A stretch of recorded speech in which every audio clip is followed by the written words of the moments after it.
मुझे पता है कि आप बिजी बहुत रहती हैं और पूरे वर्ल्ड में आपसे बात करने के लिए सभी उत्सुक रहते हैं कि आपका पॉइंट ऑफ व्यू क्या है। और मेरे साथ अहमर मस्तिकन इस वक्त जुड़ गए हैं, सीनियर जर्नलिस्ट मेरे साथ जुड़ गए हैं, यूएसए से बलोच जर्नलिस्ट हैं, बात बलूचिस्तान की मेरे साथ करते हैं। आप दोनों से खुलकर बात करेंगे, लेकिन सबसे पहले अहमर मस्तिकन मैं आपका रुख करूंगा। अहमर मस्तिकन, ये मीर यार बलोच का जो बयान सामने आया है, जहरी को में जो पाकिस्तान आर्मी ने, खुजदार डिस्ट्रिक्ट की मैं बात कर रहा हूं, वहां जो पाकिस्तान आर्मी ने किया है, क्या आपको वाकई टैंक्स की और गन्स की जरूरत आ पड़ी है? देखें, इनके आर्मी जो जल्लादी पंजाबी जिहादी फौज है, अपने ही ये कहते हैं ना कि हमारा माथे का झूमर है, तो ये अपने माथे के झूमर पे टैंक और एयरक्राफ्ट इस्तेमाल कर रहे हैं। तो ये कहाँ का माथे का झूमर है इनका? ये जो डेरी हसन आबादी का भंगी, जिसका कि हमें कुछ पता नहीं है कि ये कहाँ से आया है, ये हमें कहता है कि फितनौल हिंदुस्तान, ये खुद ही जो है फितना अमरीकी साम्राज्य है। अफगानों के, बलोच या पश्तूनों के लिए ये कहता है कि फितना ख्वारिज, हमारे लिए कहता है कि फितना हिंदुस्तान। ये अपने आप को नहीं देखता है कि ये खुद जो है फितना जो अमेरिका है वही है। ये आप देखें, ये कह रहे हैं कि जो पश्तून अफगान जो हैं, इनको अपने इलाकों में, जो पश्तूनिस्तान के इलाके हैं पूरे पाकिस्तान में, वहां पर हक नहीं है। ये पंजाबियों को क्या हक पहुंचता है कि वो ऐसी किस्म की बात करें, जबकि ये खुद मौसूफ जो हैं जलंधर से आके, इनके जो स्पोक्स पर्सन है अमृतसर से आके पाकिस्तान के स्याह सफेद का मालिक बन गए हैं। यानी पंजाबी जो हैं उनके लिए एक कानून है, अफगान पश्तूनों के लिए दूसरा कानून है। हम बलोच जो अपने घरों में रह रहे हैं, हमारे ऊपर आके टैंक इस्तेमाल करके, जेट इस्तेमाल करके जंगी जुराइम हो रहे हैं वहां पर जो है क्राइम्स अगेंस्ट ह्यूमैनिटी जहरी में हो रहे हैं। हमारे लोगों के खेतों, हमारे लोगों के मकानों, हमारे लोगों की जो जीस के है तरीक़ेकार, सबके ऊपर इन पंजाबी जल्लादों ने आके कब्जा किया है, घरों को मसमार किया है, घरों को जला दिया है। बैरिस्टर अली गौहर, जो कि जिनका के मिलिटेंसी से ताल्लुक भी नहीं है, उनके घर को जो है इन्होंने डेमोलिश किया है। कई लोगों मैं आता हूं लौट के आपके पास। अहमर भाई, आपके पास मैं लौट कर आता हूं। आरजू भी इस वक्त हैं और मैं आरजू के साथ कई सारे प्रोग्राम्स में शामिल हो चुका हूं। आरजू कभी भी बायस्ड रुख नहीं लेती, ये बात मैं देखता हूं और हम सारे ही देखते हैं। आरजू, मुझे बस एक बात का मतलब समझना है, क्योंकि आप across the channel, across board, all over world में इस खास इलाके, खित्ते को लेकर क्या चल रहा है उसको आप देखती रहती हैं। फील्ड मार्शल आसिम मुनीर जब जनरल थे तब उन्होंने इस बात को कहा था कि बलूचिस्तान तो हमारे माथे का झूमर है, इनकी 10 पुश्तें भी उसे हमसे नहीं ले सकती और ये हमारा हिस्सा है। अपने हिस्से के अंदर टैंक्स, आर्मर्ड व्हीकल्स, J-10C या F-16 ऐसा इस्तेमाल करने वाली वर्ल्ड में और कोई आर्मी तो नहीं है। आरजू, क्या आपको वजह समझ में आती है कि क्यों पाकिस्तान आर्मी को ये सारी चीजें इस्तेमाल करनी पड़ रही हैं, वो भी खुजदार में जो सिंध से लगा हुआ इलाका है?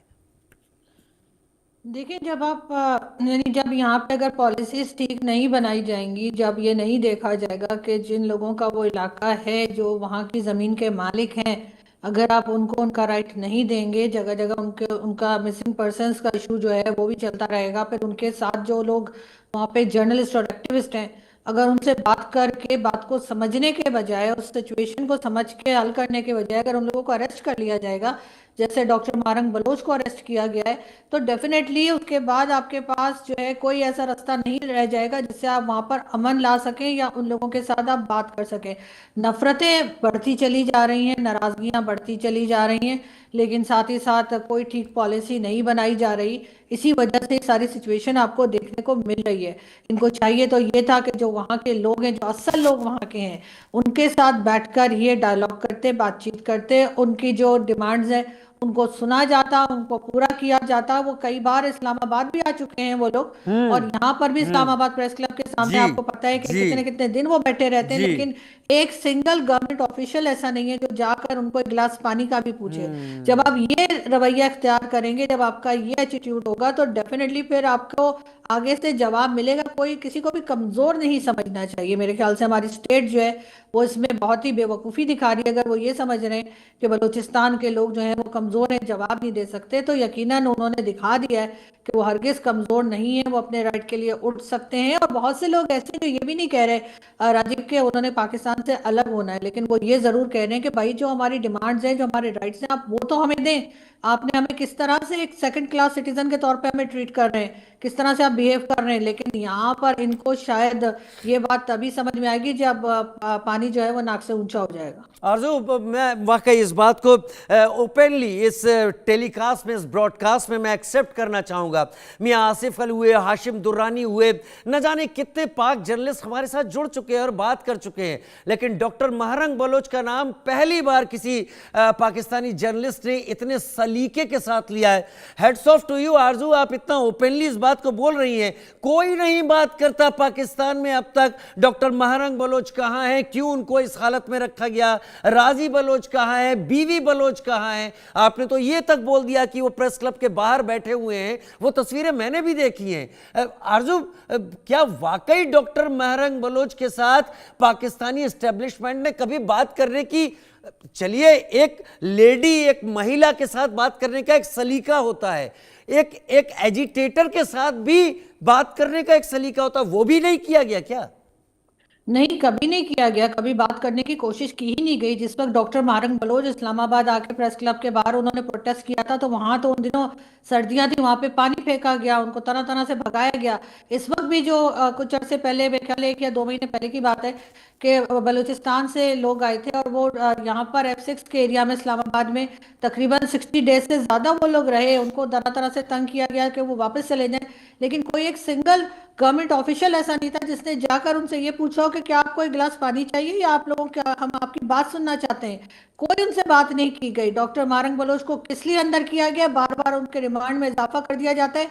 ये बहुत ही एक शर्मनाक बात है, जो कि पाकिस्तानी स्टेट को इस बात को समझना होगा कि ऐसा करके वो सिर्फ और सिर्फ अपने नाम को मजीद खराब कर रहे हैं। कोई अच्छा इंप्रेशन नहीं पड़ रहा है कि वहां पर एक एक्टिविस्ट, एक पढ़ी लिखी, एक निहत्ती लड़की से जो लोग डर खौफ खा रहे हैं, कभी उनको टेररिस्ट बता देते हैं, कभी उनको क्या कह देते हैं। यकीनन इस बात पे जो है हम, हमारे जैसे कई जर्नलिस्ट जो है, हमें आवाज उठानी चाहिए और हमें हरगिज इस बात से नहीं डरना चाहिए। डॉक्टर महरंग बलोच हमारी हैं, हमें उनके ऊपर प्राउड फील करना चाहिए और उनके साथ उनकी जो प्रॉब्लम्स है बलूचिस्तान को लेकर, उन्हें समझकर जब तक हम सॉल्व नहीं करेंगे तब तक बलूचिस्तान का यही हाल रहेगा और यही प्रॉब्लम्स हम फेस करते रहेंगे। ये कह देने से कि जी वहाँ भारत कुछ कर रहा है, कभी वहाँ कोई और कंट्री कुछ कर रही है, ऐसा कह के हम सिर्फ अपने प्रॉब्लम से थोड़ी देर के लिए मुंह मोड़ सकते हैं, लेकिन उससे बच नहीं सकते। आरजू, वाकई अब पता नहीं क्यों मुझे, अहमर भाई अगर आप अलाउ करें मुझे, I am surprise, really surprise कि आरजू इस तरीके से बलूचिस्तान की बात को सामने रख रही हैं। आपकी बोल्डनेस भी है और आरजू एक बात फैक्ट यहाँ पर कि आप फैक्ट को फैक्ट की तरह रखने से हिचकिचा भी नहीं रही हैं। लेकिन बड़ी बात यहाँ पर मैं आपसे ये समझना चाहूँगा कि अगर पाकिस्तान कहता है कि बलूचिस्तान उसका है, अगर मैं इसलिए बोल रहा हूं कि जो मेरी जानकारी है कि 11 अगस्त 1947 को सबसे पहले बलूचिस्तान आज़ाद हुआ था, फिर 14 को पाकिस्तान और 15 को भारत आज़ाद हुआ था। लेकिन अगर पाकिस्तान कहता है कि इलाका उसका है, तो यहां पर F-16 का इस्तेमाल करना, बाकी ऐसी चीज़ों का इस्तेमाल करना जिनका इस्तेमाल ज़्यादातर बॉर्डर इलाकों में होता है। मैं एक बात देखकर और चौंक गया, इस 44% के एरिया में पाकिस्तान ने 11 कैंटोनमेंट बना रखे हैं। आखिर किस लिए, जब वहां पर लोग इतना परेशान हैं? आपने तो महरंग बलोच का नाम भी ले लिया, बीवी बलोच और राजी बलोच को तो शायद लोग जानते नहीं। क्या एक बिल्कुल बात और, ऐसा ही है। क्या क्या क्या सरफराज बुक्ती, मैं भट्टी बोल गया, माफी के साथ, सरफराज बुक्ती क्या सही रिप्रेजेंटेशन दे रहे हैं बलूचिस्तान को? आरजू, अहमद भाई बुरा मत मानिएगा, मैं आरजू से सवाल ले रहा हूं। ठीक है। नहीं नहीं, देखें, सरफराज बुख्ती साहब जो हैं वो एक पपेट से ज्यादा कुछ नहीं है, और वहां के चीफ क्या मिनिस्टर क्या जरूर वो बन गए हैं, क्या लेकिन वाकई? लेकिन बिल्कुल, मैं नहीं समझती, अगर उनको अपने लोगों का एहसास नहीं है, अगर वो अपने लोगों का ख्याल नहीं कर सकते, उनके लिए आवाज नहीं उठा सकते, उल्टा उन्हीं को गलत साबित करने में लगे, तो मैं उन्हें एक पपेट चीफ मिनिस्टर से ज्यादा कुछ नहीं समझती। उनका तो ये काम था कि वो चीफ मिनिस्टर बने थे तो अपने लोगों के लिए कुछ करते, उनकी मदद करते, बजाय इसके कि उनको अरेस्ट करके और उन्हीं के ऊपर इल्जामात लगा रहे हैं। जहां तक आपने बात की कि कोई फाइटर जेट वहां गए या कुछ, तो इसमें मुझे, क्योंकि मैंने इस न्यूज को नहीं देखा है, तो मैं इसके बारे में कुछ बता नहीं पाऊंगी, लेकिन ये जरूर है कि वहां पे जगह जगह चेक पोस्ट जरूर है। आप अगर बलूचिस्तान में जाएं तो आपको जगह जगह चेक पोस्ट जो है वो जरूर मिलेगी कि वहां के लोगों को बार बार चेक किया जाता है, क्वेटा हो चाहे कोई भी इलाका हो। और उसके बाद ये कहते हैं कि जी यहाँ पर जो है वो टेररिस्ट आ जाते हैं, यहाँ पे किसी और कंट्री से लोग आते हैं, तो भाई ये चेक पोस्ट क्या कर रही है वहां पे? नहीं, एग्जैक्टली, और उसके बाद आप सही कह रही हैं। हिदायतुल्लाह बलोच ने ये बयान भी दिया था, शायद पार्लियामेंट में ये बयान दिया था कि मैं चेक किया जाता हूं तो वहां का आम इंसान की क्या हालत है। और इससे पहले भी पार्लियामेंट में आपके यहाँ ही किसी ने कहा था कि क्वेटा से 5 किलोमीटर आके आप साबित कर दीजिए, सबूत दे दीजिए, तो हम मान लेंगे कि ये इलाका आपका है। लेकिन ये बात जरूर है आरजू, अगर आप महसूस कर रही हैं तो मुझे लगता है कि बहुत सारे लोग महसूस कर रहे हैं कि बलूचिस्तान में कुछ तो ऐसा है जो गलत है, जो ठीक नहीं है। मैं लौट के आता हूं, अहमद मस्तिकन इंतजार कर रहे हैं बड़े सरप्राइज के साथ। उन्हें उम्मीद नहीं थी कि कोई पाकिस्तान से ऐसी आवाज में बोल रहा होगा, क्योंकि बलूचिस्तान में लगातार बलूच गायब हो रहे हैं। जहरी इलाके में इसी महीने कई बलूच गायब हुए हैं। पिछले हफ्ते पंजगुर में 17 साल के एक लड़के को अगवा किया गया। क्वेटा में गायब हुए लोगों के लिए काफी एजिटेशन हुआ। 5981 दिन हो गए हैं। इस बीच बलूचों की आजादी की मांग करने वाली doctor Mahrang Baloch, Nobel peace prize के लिए उनको नॉमिनेट किया गया है। शहबाज शरीफ ने तो डोनाल्ड ट्रंप का नाम भेजा, ये हमें पता है, लेकिन अभी एक रिपोर्ट देखते हैं और लौट कर आते हैं। अमर भाई, आपका रुख करेंगे। बलूचिस्तान के पंजगुर जिले में पिछले हफ्ते एक 17 वर्षीय लड़के का कथित तौर पर अज्ञात लोगों ने अपहरण कर लिया, जो प्रांत में लंबे समय से चल रहे जबरन गुमशुदगी के संकट में एक और परेशान कर देने वाली घटना है। यह घटना क्वेटा में voice for Baloch missing persons के विरोध प्रदर्शन के साथ हुई, जो अब लगातार 5981वें दिन में प्रवेश कर चुका है। इसमें लापता लोगों के लिए न्याय की मांग की जा रही है। मीडिया रिपोर्ट के मुताबिक अपहरण पंजगुर स्थित नादरा कार्यालय के पास हुआ, जब कथित तौर पर डेथ स्क्वाड से जुड़े हथियारबंद लोगों ने कादिर बख्श के बेटे सज्जाद बलूच को पकड़ लिया और उसे एक अज्ञात स्थान पर ले गए। प्रत्यक्षदर्शियों के अनुसार दुकानदारी खड़ी करके अपनी आजीविका कमाने वाले सज्जाद को दिन दहाड़े अगवा कर लिया गया, जबकि आसपास खड़े लोग असहाय होकर देखते रहे। दूसरी अहम खबर भी जान लीजिए। कहा जा रहा है कि महरंग बलूच को नोबेल शांति पुरस्कार के लिए नामित किया गया है। महरंग बलूच बलूचिस्तान में मानवाधिकारों की लड़ाई के लिए जानी जाती हैं और उनके नामांकन की पुष्टि की गई है। महरंग बलूच ने इस नामांकन को जबरन गायब किए गए बलूचों के लिए एक मान्यता बता दिया है। महरंग बलूच ने सोशल मीडिया पर खुलासा किया कि उन्हें पत्रकारों से इस नामांकन के बारे में बहुत से सवाल मिल रहे हैं और वह इस बात की पुष्टि कर सकती हैं कि यह सच है। उन्होंने इस अवसर पर कहा कि वह इस नामांकन से बहुत सम्मानित महसूस कर रही हैं, लेकिन यह उनके बारे में नहीं है। जबकि बलूचिस्तान के जबरन गायब किए गए हजारों व्यक्तियों और उनके परिवारों के लिए यह लड़ाई है, जो अभी भी न्याय के लिए संघर्ष कर रहे हैं। Bureau report, India news.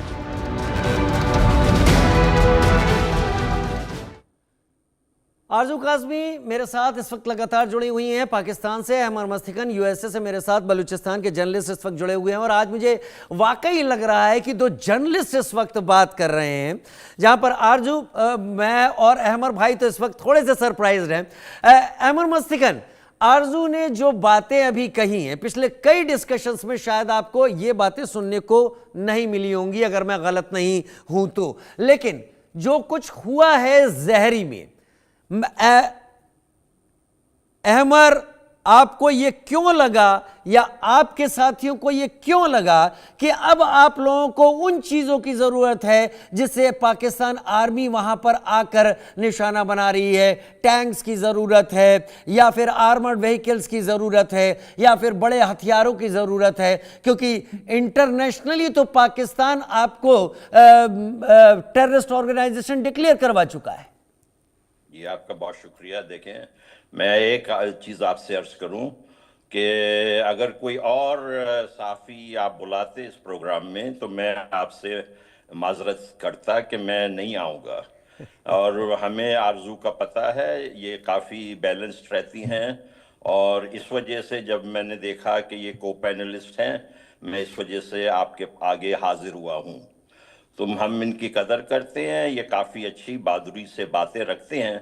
कहीं कहीं देखें ये डंडी मार जाते हैं, डंडी ये वहां मारते हैं कि सबको आजाद। हाँ, मैं देखे हमसे झूठ वूठ नहीं बोली जाती, आपको भी पता है ना।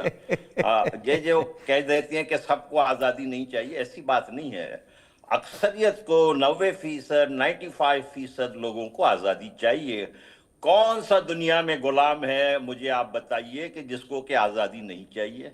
शायद जब हिंदुस्तान बरतानिया से आज़ाद हो रहा था उस वक्त शायद 5% लोग 4% लोग ऐसे हिंदुस्तान में होंगे जिन्होंने कहा होगा नहीं नहीं भैया, बरतानवी साम्राज्य बहुत अच्छा है, हम तो यही नहीं कि हिंदुस्तान को आज़ाद नहीं होना चाहिए। ऐसे लोग 4%, 5%, जिनका कि उन्होंने खुद भी जिक्र किया, ये जो सरफराज भट्टी है पापे, इस किस्म के लोग तो हर सोसाइटी में होते हैं। अब उनके कहने के वजह से कोई कह दे कि नहीं लोगों को आज़ादी नहीं चाहिए, वो गलत बात होती है। तो मुझे उम्मीद है कि ये अपनी जो है इस पोजीशन को रिवाइज करेंगी। और कभी कभी ये देखें, इनकी ज़ाहिर है कि मजबूरी है कि कभी कभी जो है इस वक्त जो वज़ीर आज़म हकीकत हैं पाकिस्तान के, इमरान खान, वो गालिबन आरजू को ज़्यादा कुछ पसंद नहीं है, तो वो ये कह देती हैं, लेकिन हकीकत तो ये है कि इस वक्त इमरान खान है। अहमद भाई देखिए, खुली बात हम कर रहे हैं ना। हाँ। मैं उनकी बहुत रिस्पेक्ट करता हूँ, उनकी इंटेलेक्चुअल कैपेसिटी की, उनकी जो ऑब्जेक्टिविटी की। अगर कोई इस्लामाबाद में 2-4 अच्छे बाकायदा कैरेक्टर के लिहाज से लोग हैं तो ये आरजू काज़मी जैसी हैं। हम तो चाहेंगे कि ये वजीर आज़म हो, हम तो चाहेंगे कि ये पाकिस्तान के जो है हो। आरजू, आप मुझे याद रखिएगा प्लीज, मैं आपसे आज बात कर रहा हूं, बस इतना ही याद रखिएगा।